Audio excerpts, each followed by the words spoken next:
صدر صاحب ان کے اعتکاف بیٹھنے کا کوئی فائدہ نہیں ہے. چلو جاؤ یہاں سے, تمہارے اعتکاف بیٹھنے کی کوئی ضرورت نہیں ہے.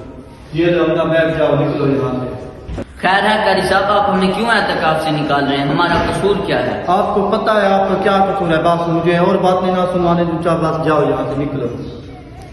رکو بھائی, میں ابھی صدر صاحب کے پاس جاتا ہوں اور انہیں قاری صاحب کی بات بتاتا ہوں. چلو جاؤ یہاں سے, جس صدر کو بلانا ہے جا کے بلا لو, میں بات کر لوں گا صدر صاحب سے بھی. بھائی یہ آپ بیگ لیں, میں ابھی صدر صاحب سے بات کر کے آ رہا ہوں. شکر ہے صدر صاحب, آپ مجھے یہیں پر مل گئے. جی بولے. وہ دراصل بات یہ ہے, آپ کی مسجد کے قاری صاحب نے ہمیں اعتکاف سے باہر نکال دیا اور دھکے بھی دیے ہیں. اچھا یہ بات ہے, اگر تم سچ کہہ رہے ہو تو میں امام صاحب سے بات کرتا ہوں, کیوں آپ لوگوں کو اعتکاف سے باہر نکالا؟ آئیں صدر صاحب, اب ہم ابھی قاری صاحب سے بات کرتے ہیں. چلیں ٹھیک ہے, چلو. آگے کیا ہوا یہ دیکھنے کے لیے ہماری آئی ڈی کو فالو کریں.